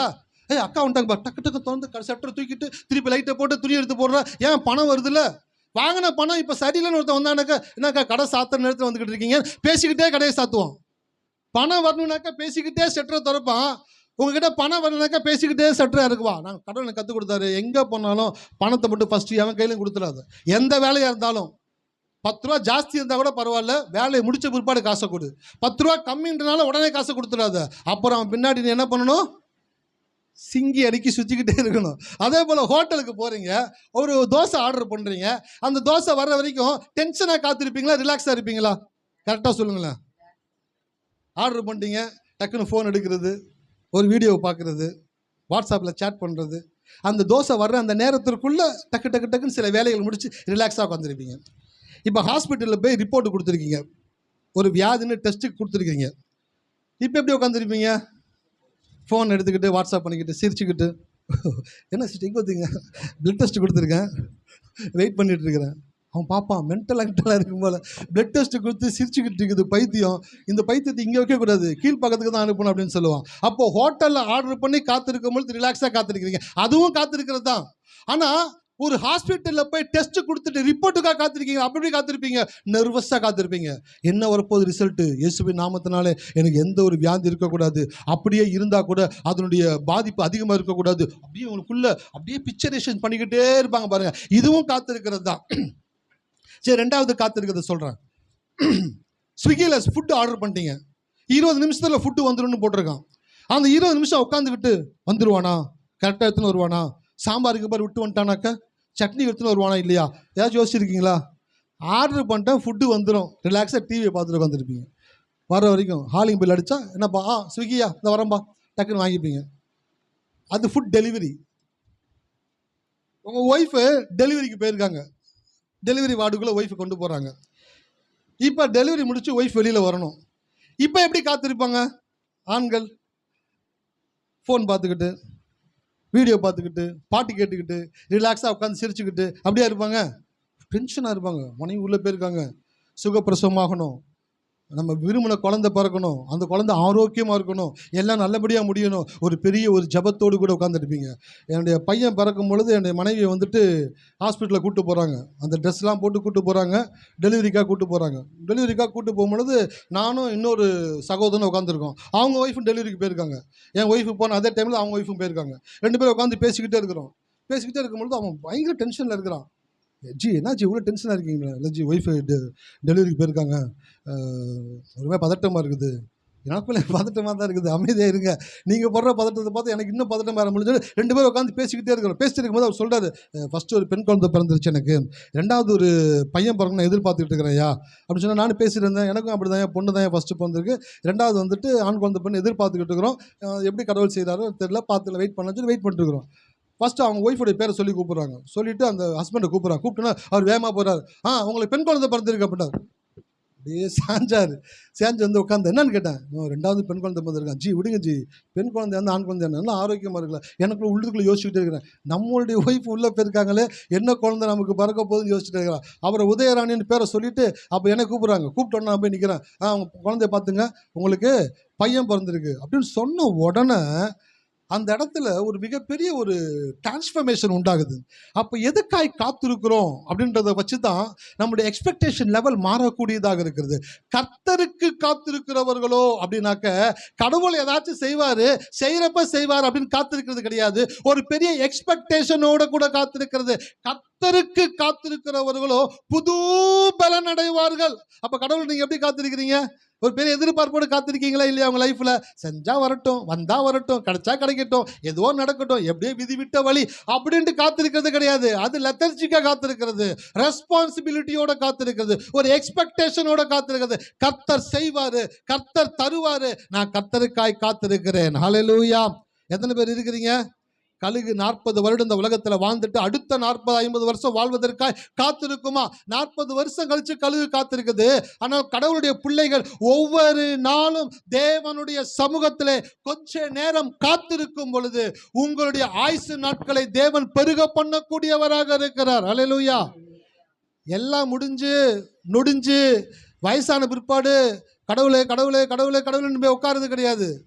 ஆயுஸ் நல்ல ஆரோக்கியமா இருக்கும் பொழுது, வாலிப வயதாக இருக்கும் பொழுதே கடவுளுடைய வார்த்தையை சொல்ல ஆரம்பிங்க. கடவுளுடைய சமூகத்தில் காத்திருக்க ஆரம்பிங்க. தினந்தோறும் கொஞ்ச நேரம் தேவனுக்காக நீங்கள் செலவு செய்தே ஆக வேண்டும். அல்லேலூயா. ஒரு காரியம் எழுதிட்டு வந்திருக்கிறேன். இன்றைய சேமிப்பு நாளைக்கான பாதுகாப்பு. இந்த வார்த்தை எல்லாத்துக்குமே தெரியும்ல. இன்னைக்கு நீங்க சேர்த்து வைக்கிறீங்கன்னாக்க அது எதுக்காக சேர்த்து வைக்கிறீங்க? நாளைக்கு நீங்க இந்த காரியங்களை அனுபவிக்க வேண்டும் என்பதற்காக தான் சேர்த்து வைக்கிறீங்க. சிறு சேமிப்பு சேர்க்கிறீங்க, போஸ்ட் ஆஃபீஸில் போடுறீங்க, எல்ஐசியில் போடுறீங்க, ஏதோ சின்ன சின்ன சேவிங்ஸ் பண்ணுறீங்க. உங்களுடைய மைண்டில் என்கிட்ட இருக்கக்கூடிய பணத்தில் கொஞ்சம் சேவ் பண்ணேன் அப்படின்னாக்க நாளைக்கு எனக்கு அது பயன் தரக்கூடியதாக இருக்கிறது என்று நினைக்கிறது எத்தனை உண்மையோ அத்தனை உண்மை. நீங்கள் தேவனுடைய சமூகத்திலே காத்திருக்கிற அந்த வினாடிகள் உங்களுடைய ஆயுசு நாட்களில் நீட்டிக்கக்கூடியதாக இருக்கிறது. ஹல்லேலூயா. வயசான இந்த வியாதி வந்துடுமா, வயசான அந்த வியாதி வந்துடுமா? யாருக்கு தெரியுங்களா? கடவுளுக்கு காத்திருக்கிறாம இஷ்டம் போல வாழ்க்கையை வாழ்ந்துட்டு இருக்கிறவங்களுக்குள்ள பயம் இருக்கும். கர்த்தரை நம்புகிறவனும் பயமில்லாமல் இருப்பானா, திகிலுக்கு தூரமாய் இருப்பானா, அவனை எதுவும் வேதனைப்படுத்தாத. ஏன்? அவன் தினந்தோறும் தேவனுடைய சமூகத்திலே காத்திருக்கும் பொழுது புது பலன் அடைந்து கொண்டே இருக்கிறான். அந்த புது பலன் அவனை என்ன செய்கிறது என்றால் இந்த உலகத்திலே தேவனுக்காய் பல ஆண்டுகள் வாழ்வதற்கான ஆற்றலை கொடுக்கக்கூடியதாக இருக்கிறது. ஹல்லேலூயா. எத்தனை பேர் இருக்கீங்க? நான் பிரசங்கம் பண்ணிட்டு இருக்கிறேன். பிரசங்கம் பண்ணிருக்கும் பொழுது நிறைய வெளிப்பாடுகளை தேவன் கொடுத்துக்கிட்டே இருப்பார். என் ஃபோன் எடுத்து பார்த்தீங்கன்னாக்கா எக்கச்சக்க வெளிப்பாடு இருக்கும். அப்படியே தள்ள ஒரு வாரத்தில் நான் வந்து ஒரு 2-3 விஷயம் தான் இங்கே பேசுகிறேன். ஒரு 10-15 விஷயங்கள் என்னால் பேசவே முடியல. அது ஃபோனில் சேவ் ஆகி போய்கிட்டே இருக்குது. அது சாட்டுக்க நான் யோசித்தேன், என்னன்றவர் வாரத்தில் ஒரு நாள் பிரசங்கம் பண்ணுறேன், இவ்வளோ வெளிப்பாடுகளை கொடுக்குறீங்க, நானும் ஃபோனில் போட்டுக்கிட்டே இருக்கிறேன், இதெல்லாம் எப்போ தான் பயன்பட போகுது? கடவுள் சொன்னார், இன்றைய சேமிப்பு நாளைய பாதுகாப்பு. கடவுள் சொன்னாரு, இன்னைக்கு நான் உனக்கு கொடுக்கறது இன்னைக்கே நீ பிரசங்கம் பண்ணிட்டு போறதுக்கு கிடையாது. இன்னைக்கு நான் உனக்கு கொடுக்கறது எல்லாமே இந்த வெளிப்பாடுகள் எல்லாம் இனி அடுத்து வரப்போகிற நாட்களிலே பல இடங்களிலே தினந்தோறும் என்னுடைய வார்த்தையை நீ பிரசங்கிக்க வேண்டியதாக இருக்கும் பொழுது அன்றன்றைக்கு உனக்கு வார்த்தைகள் அல்ல, அதற்கு முன்பாகவே நான் எல்லா வார்த்தைகளையும் உனக்கு கொடுக்கிறேன். அடுத்த நாள் நீ போகும் பொழுது என்ன பேசணுன்ற உனக்கு கவலையே இருக்காது. ஏன்னா உனக்கு நான் பல காரியங்களை கொடுத்திருக்கிறேன். அந்த காரியங்களை எல்லாம் நீ சேர்த்து வைத்திருக்கிறபடினாலே என்ன பிரசங்கம் பண்ண போறோமோன்ற பயம் இருக்காது, என்ன செய்ய போறோமோன்ற திகில் இருக்காது, ரிலாக்ஸா இருப்ப. ஹல்லேலூயா. எத்தனை பேர் இருக்கீங்க? அப்ப கடவுள் சொல்றாரு, இன்றைக்கு நீ சேர்த்து வைக்கிறது நாளைக்கான. அப்ப எத்தனை பேர் சேர்த்து வைக்கிறீங்க? எத்தனை பேர் சேர்த்து வைக்கிற பழக்கம் இருக்குது? கை தூக்குன்னு சொல்ல மாட்டேன். சேர்த்து வைக்கிற பழக்கம் உங்களுக்கு இருந்துச்சுன்னா நல்ல பழக்கம். நம்முடைய சின்ன வயசுல நமக்கு கற்றுக் கொடுத்தாங்க. எத்தனை பேர் உண்டியல் யூஸ் பண்ணியிருக்கீங்க? எத்தனை பேர் உண்டியலில் காசு போட்டிருக்கீங்க? அப்படி கேட்கணும். ஏன்னா சில பேர் உண்டியல் வாங்குறதெல்லாம் பெரிய ஆளுங்க.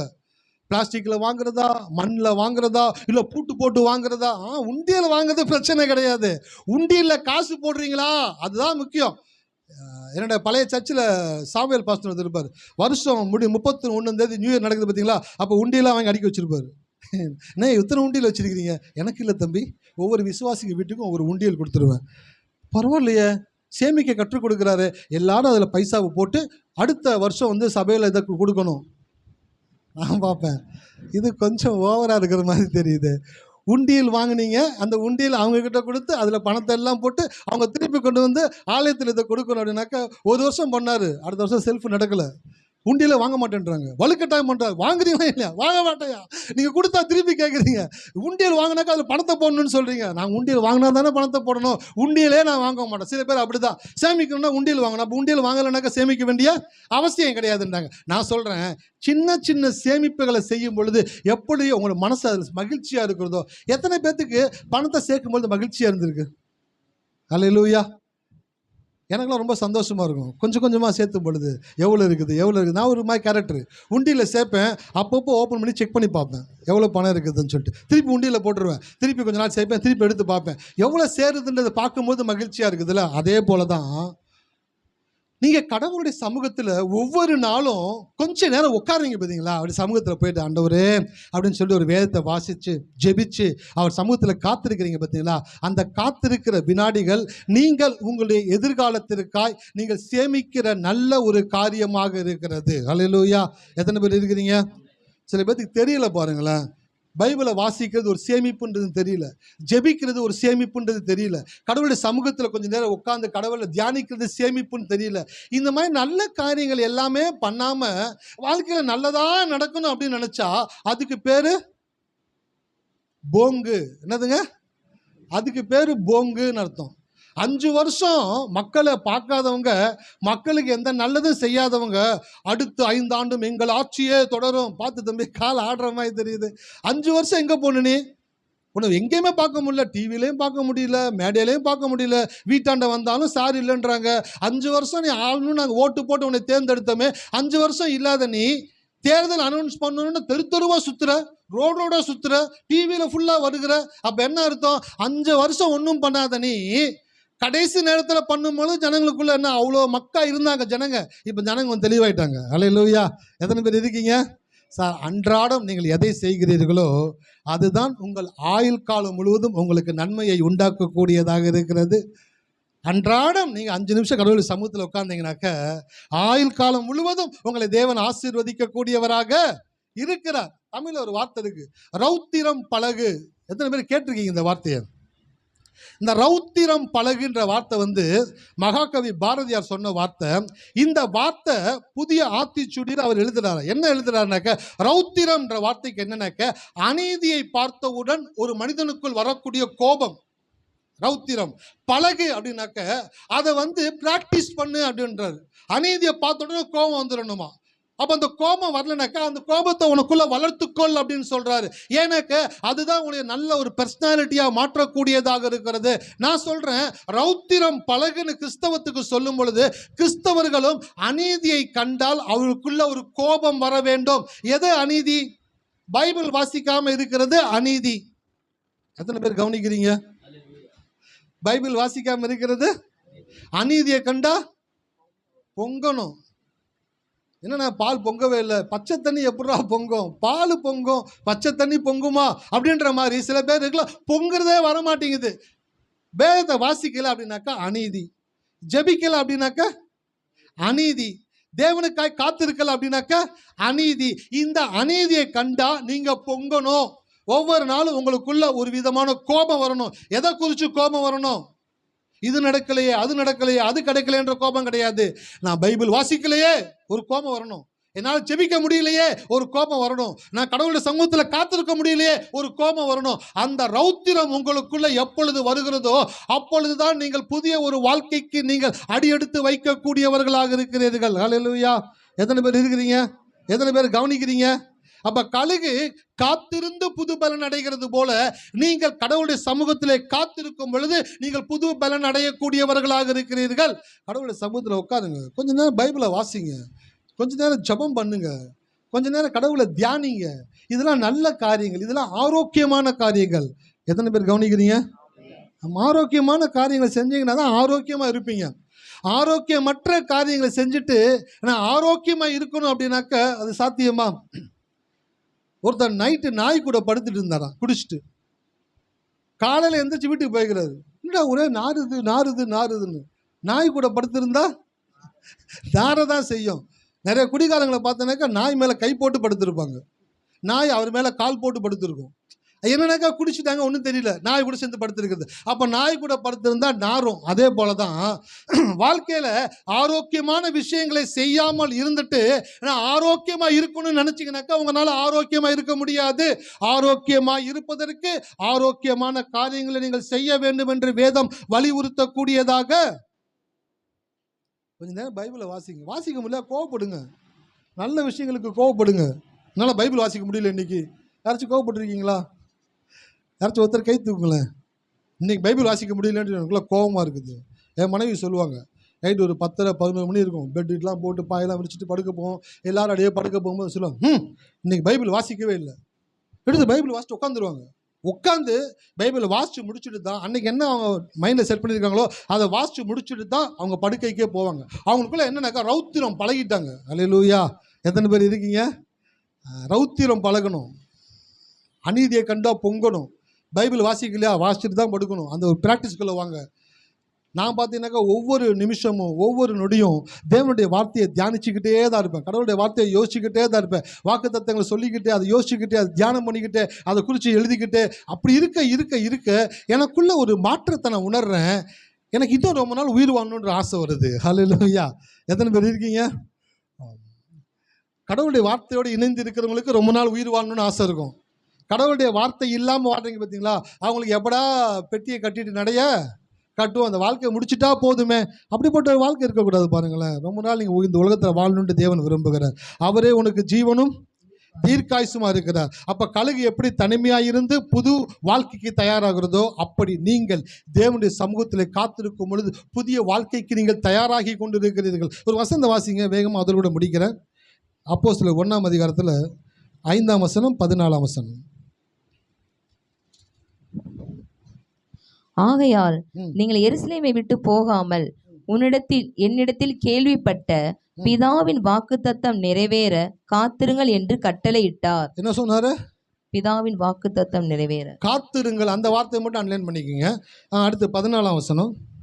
அங்கே இவர் எல்லாரும் ஸ்திரீகளோடும் இயேசுவின் தாயாகிய மரியாளோடும் அவருடைய சகோதரோடுதலிலும் தரித்திருந்தார்.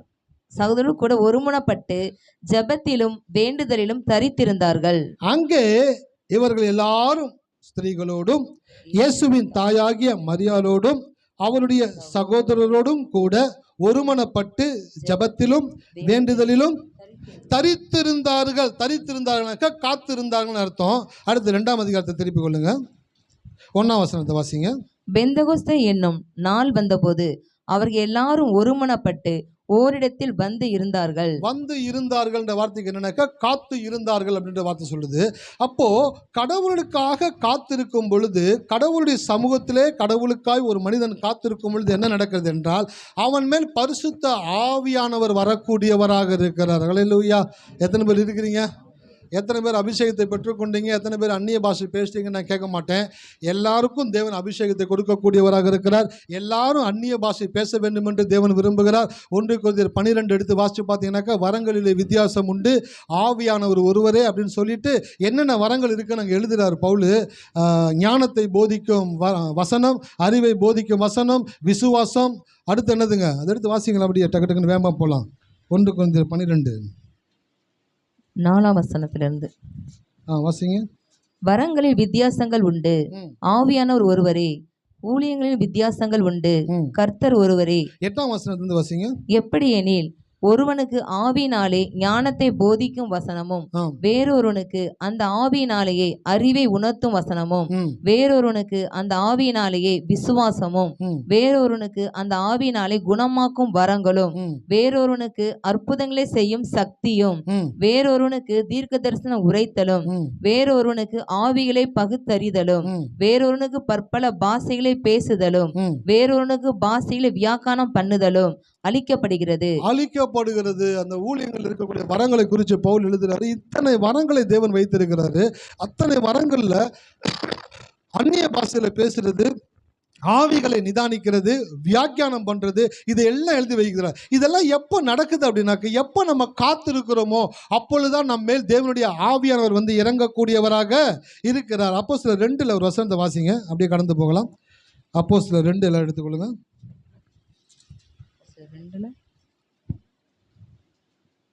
4ஆம் வசனம்.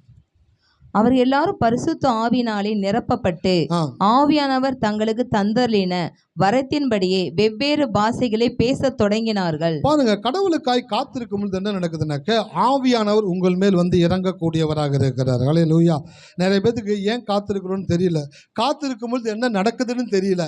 இது 2 தெரிஞ்சிச்சுன்னு வச்சுக்கோங்களேன், அதிகமாக கடவுளுடைய சமூகத்தை தேட ஆரம்பிச்சிருவீங்க. நேரத்தை வேஸ்ட் பண்ண மாட்டீங்க, நேரத்தை வீணடிக்க மாட்டீங்க. கிடைக்கிற நேரத்தில் வேதத்தை வாசிப்பீங்க, கிடைக்கிற நேரத்தில் ஜெபிப்பீங்க, கிடைக்கிற ஜெபிக்கிற நேரத்தில் தேவனுடைய சமூகத்தில் காத்திருப்பீங்க. கடவுளுடைய சமூகத்தில் காத்திருக்கும் போது உங்கள் மேல் ஆவியானவர் இறங்கக்கூடியவராக இருக்கிறார். இறங்குற ஆவியானவர் உங்களுக்கு பாஷைகளை கொடுக்கக்கூடியவராக இருக்கிறார். அந்த பாஷைகள் என்ன பண்றதுனாக்க உங்களுக்குள்ள புதிய பலனை உண்டாக்கக்கூடியதாக இருக்கிறது. ஹல்லேலூயா. எத்தனை பேர் இருக்கிறீங்க? ஒரு மனுஷனுக்குள்ள எப்ப தருங்களா புது பலன் வரும்? கடவுளுக்காய் காத்திருக்கும் பொழுது ஆவியானவர் அவன் மேல் இறங்கும் பொழுது அவனுடைய சரீரத்தில் ஒரு புதிய பலனை தேவன் உண்டாக்கக்கூடியவராக இருக்கிறார்.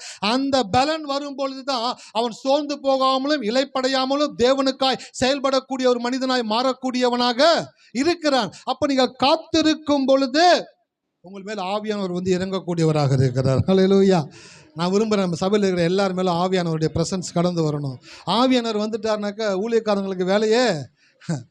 சாலமோன் தேவாலயத்தை கட்டி பிரதிஷ்டை பண்ணுறாராம். தேவனுடைய மகிமை என்ன பண்ணுச்சான்? ஆலயத்தை நிரப்பிருச்சான். அதோட விட்டா பரவாயில்ல. ஆசாரியர்கள் உள்ளே பிரவேசித்து ஆராதனை செய்யக்கூடாத அளவுக்கு பிரசன்னம் மகிமை இருந்துச்சா. அப்போ சபைக்கு வருகிறோம், உட்காரோம், பாடுறோம், பாடும் பொழுதே ஆராதிக்கும் பொழுதே ஆவியானவர் வந்து இறங்கிட்டான்னு வச்சுங்களேன். இறங்கின உடனே ஊழியக்காரங்களுக்கு ஒரு வேலையும் கிடையாது. ஊழியக்காரங்களுடைய வேலை என்னன்னாக்க ஆவியானவர் என்ன பண்ணுவான்றதை சொல்றதுதான் ஊழியக்காரனுடைய வேலை. அவரே வந்துட்டானாக்க நம்ம என்ன பண்ணலாம்? ஓரமாக போய் ஜரிகண்டின்னுவாங்கல்ல, அப்படி என்னதுங்க? ஓரமாக போ, இல்லை வேகமாக போ, தூரமாக போய் உட்காரு. அவர் எல்லாவற்றையும் பாற்றுக்கொள்ளக்கூடியவராக இருக்கிறார். அல்லேலூயா. ஆவியானவர் உள்ள வந்துட்டார்னாக்கே அவர் உங்களுக்கு போதிப்பாரு, அவர் உங்களுக்கு உணர்த்துவாரு, அவர் உங்களை பலப்படுத்துவாரு, அவர் உங்களை நடத்துவாரு, அவர் உங்களை உத்வேகப்படுத்தக்கூடியவராக இருக்கிறாரு.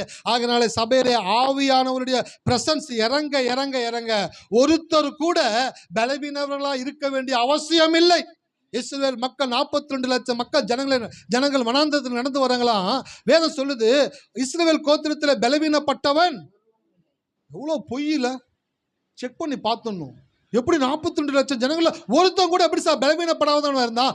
ஏனென்றால் 42 லட்சம் ஜனங்கள் மேலேயும் மேக ஸ்தம்பமும் அக்கினி ஸ்தம்பமும் ஆகிய பரிசுத்த ஆவியானவர் அவர்கள் மேல நிழலிட அந்த ஆவியானுடைய புது பலன் அவர்களுக்குள்ள உள்ள கடந்து போக 40 வயசுல இருந்தவன் 80 வயசுக்கு போனவன் 120 வயசுக்கு போனவனுக்குள்ள எப்பொழுது கடவுள் அழைத்தாரோ அந்த பொழுது இருந்த அதே பலன் அவர்களுக்குள்ள அப்பொழுதும் இருந்தது. ஹல்லேலூயா. 40 வயசுல காலேப் யோசுவா வராங்க. 80 வயசுல காலேப் சொல்றாரு மலை நாட்டை எங்களுக்கு தாரும், அதை நான் பிடிச்சுக்கிறேன். 40 வயசுல இருந்த பலன் இன்னைக்கும் எனக்கு இருக்கிறது. அப்படின்னா என்ன அர்த்தங்க? 40 வயசு இருந்த போது பலன் இருந்துச்சு, இப்ப 80 வயசு தான் ஆச்சு, ஆனா அதே பலனை தேவன் எனக்கு கொடுத்திருக்கிறார். ஹல்லேலூயா. நான் சொல்றேன், உங்க லைஃப்ல வயசு ஆகிறத பற்றி கவலையே படாதீங்க. வயசுன்றது நம்பர், அது போய்கிட்டே தான் இருக்கும். நீங்கள் மனதளவில் எப்படி இருக்கிறீங்க? உங்களுக்குள்ள ஆவியானவர் இருப்பார் என்றால் உங்களுடைய வயசு நாட்களை பெருக பண்ணி கொண்டே இருப்பார். உங்களோட இருந்த செட்டு எல்லாம் வயசாகி அப்படியே கலண்டு ஒண்ணுமில்லாம போய் ஓரமா உட்கார்ந்துக்கிட்ட மாதிரி இருக்கும். நீங்க ஆரோக்கியத்தோட சிங்கத்தை போல, நீதிமான்களோ சிங்கத்தை போல தைரியமாய் இருப்பார்கள். நீதிமான்னா யாரு? கடவுளை நம்புறவங்க நீதிமான்கள். நீங்க நடந்து போகும்போது சொல்லணும், என் வயசு தான் அதுக்கு ஆகுது, எப்படி போகுது பாரு, பேசணும். இப்படி பேசக்கூடாது. என் வயசு தான் ஆகுது பாரு, எப்படி ஆயிடுச்சு பாரு, அப்படி பேசுற மாதிரி இருக்கக்கூடாது வாழ்க்கை. என் வயசு தான் ஆகுது, எப்படி இருக்கு பாரு, நல்ல திடகாத்திரமா இருக்குது, நல்லா போகுது வருது. அன்னைக்கு போற எலும்பை போட்டு கடிச்சுக்கிட்டு இருக்குது. எங்கள் அம்மாலாம் எலும்பு கடிச்சாங்கன்னு வச்சுங்களேன், தூள் ஆகிடுவாங்க. மிஷினில் போட்டால் கூட அவ்வளோ தூள் ஆகாது. எங்கள் அம்மா அப்படி நறுக்கு முறுக்கு நடிப்பாங்க. நான் பக்கத்தில் உட்காந்துருப்பேன். ஆனால் நமக்கு அது உறிஞ்சாலேருந்து அந்த உள்ளுக்குள்ளேருந்து அந்த ஊன் தான் வெளியில் வரும். எங்கள் அம்மா பார்த்தீங்கன்னாக்கா நல்ல எலும்பு, ராஜ்கிரண் பார்த்துருக்கீங்களா? படத்தில் கடிச்சு துப்புறமா. எங்கள் அம்மா கிட்ட பார்த்தா எங்கள் அம்மா சொல்லுவாங்க, எலும்பா எனக்கு வையின்னுவாங்க. எங்கள் அப்பா கறியாக வையின்னுவார். எங்கள் அக்காவுக்கு ஒரே வேலை, எலும்பு எங்கள் அம்மாவுக்கு வைக்கணும், கறியா எங்கள் அப்பாவுக்கு வைக்கணும். எங்கள் அப்பா கறியாக எடுத்து மென்று துப்புவார். எங்கள் அம்மா நறுக்கு முறுக்குன்னு கடிச்சு துப்பிக்கிட்டே இருப்பாங்க. எங்கள் அப்பா சொல்லுவார், இப்படி கடிக்கிறா பாரு, நறுக்கு முறுக்குன்னு காதே காபரா வாங்குற மாதிரி இருக்கு, இப்படி கடிச்சிக்கிட்டு இருக்கிறா. நானும் எலும்பை கடிச்சதே கிடையாது. நான் எலும்பு அதிகமாக கடிக்கவே மாட்டேன். கறி அப்பப்போ கொஞ்சம் சாப்பிட்றது. ஆனால் நான் சொல்கிறேன், நீங்கள் கடவுளுடைய வார்த்தையை சொல்ல ஆரம்பிச்சிட்டீங்க அப்படின்னாக்க,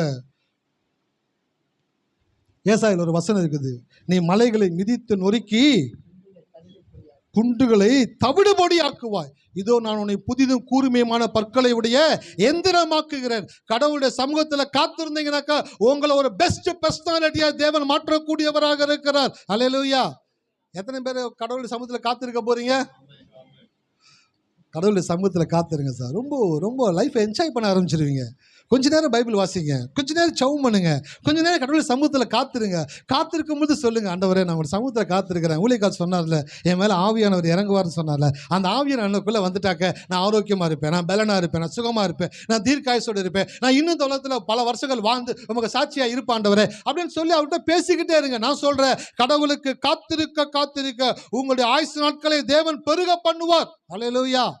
இப்போது இருக்கிறதை காட்டிலும் உங்களுடைய சரீரம் மேம்படும், உங்களுடைய கண் பார்வை மேம்படும், நரைச்சு போன முடியெல்லாம் மறுபடியும் தேவன் கருப்பாகும்படி செய்வார். அல்லேலூயா.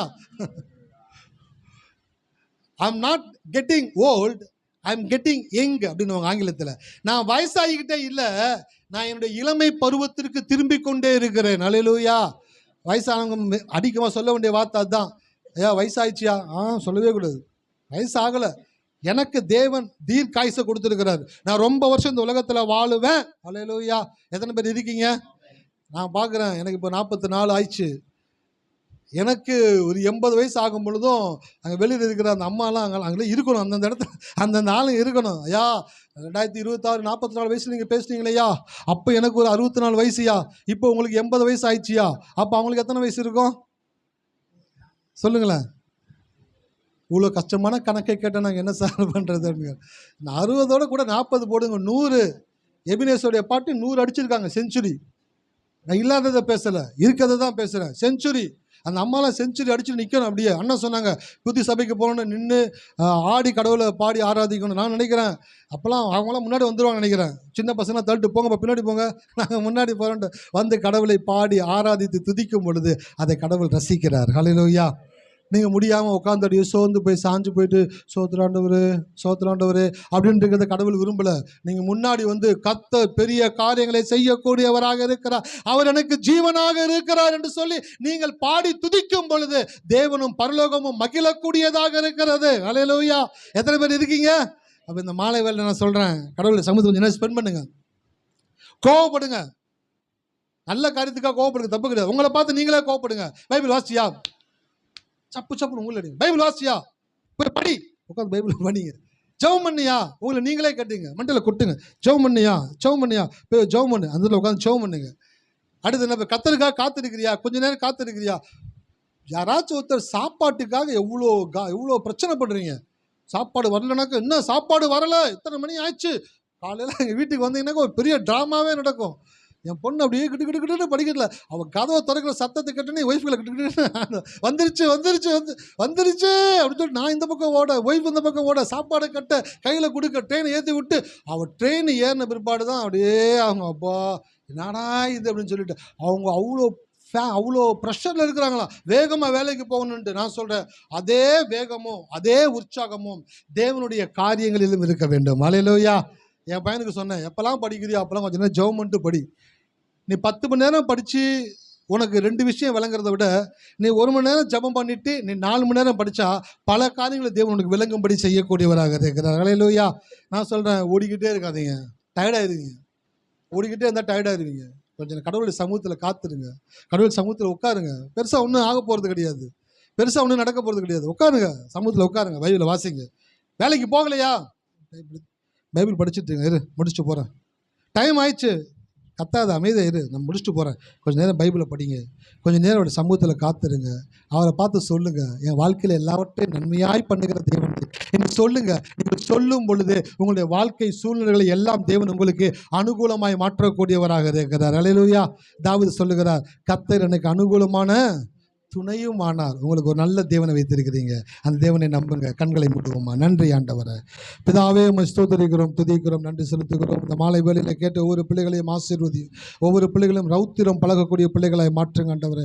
ஒவ்வொரு பிள்ளைகளும் உமக்காய் வாழ்ந்த இந்த உலகத்திலே அநேக வருடங்கள் இருந்து உடைய நாமத்துக்கு சாட்சியாக இருக்க கிருபை தருவீராக. ஒவ்வொரு நாளும் வேதத்தை வாசிக்க, ஜெபிக்க, காத்திருக்க, கழுகை போல புது பலனடைய கர்த்தர் உதவி செய்யும்படியாக ஸ்தோத்திரிக்கிறோம். இயேசு நாமத்தில் ஜெபிக்கிறோம் நல்ல பிதாவே. என் ஆத்துமாவே கர்த்தரை ஸ்தோத்திரி, உங்களுடைய பரிசுத்த நாமத்தை ஸ்தோத்திரி. என் ஆத்துமாவே கர்த்தரை ஸ்தோத்திரி, அவர் செய்த சகல உபகாரங்களையும் மறவாதே. இயேசு கிறிஸ்துவின் கிருபையும் பிதாவாகிய தேவனுடைய அன்பும் பரிசுத்த ஆவியானவருடைய ஐக்கியம் அனைவரோடும் இன்றைக்கும் என்றைக்கும் இருப்பதாக. கர்த்தர் உங்களை ஆசீர்வதிப்பாராக.